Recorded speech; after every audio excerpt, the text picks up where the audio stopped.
എല്ലാവർക്കും നമസ്കാരം. ഡിവൈൻ ടേസ്റ്റിന് 1000 സബ്സ്ക്രൈബേഴ്സ് എത്തിച്ചതിന് എല്ലാവർക്കും വളരെയധികം നന്ദി. ഡിവൈൻ ടേസ്റ്റിലെ വീഡിയോസ് കാണുന്നവർ തുടർന്നും വീഡിയോസ് കാണുകയും ലൈക്കും ഷെയറും ചെയ്ത് സപ്പോർട്ട് ചെയ്യുകയും ചെയ്യുമെന്ന് പ്രതീക്ഷിക്കുന്നു. 1000 സബ്സ്ക്രൈബേഴ്സ് ആയതിൻ്റെ സന്തോഷത്തിൽ ഇന്ന് ഒരു സ്പെഷ്യൽ ചിരട്ട ചായയാണ് ഉണ്ടാക്കുന്നത്. ഒരു വലിയ ചിരട്ടയെടുത്ത് 1/2 കപ്പ് വെള്ളമൊഴിച്ച് ചൂടാക്കാൻ വയ്ക്കണം. വെള്ളം ചൂടായി കഴിയുമ്പോൾ 1.5 ടീസ്പൂൺ പഞ്ചസാര ചേർക്കണം. വെള്ളം തിളച്ച് കഴിയുമ്പോൾ 1 ടീസ്പൂൺ ചായപ്പൊടി ചേർക്കണം.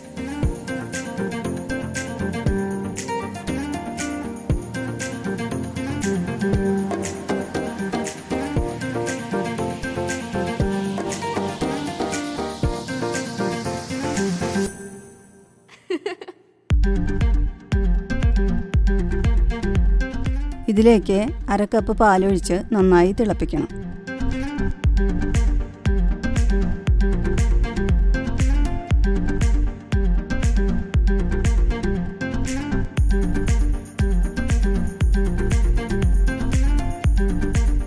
ഇത് അരിച്ചെടുത്തതിന് ശേഷം കപ്പുകളിൽ ഒഴിക്കണം.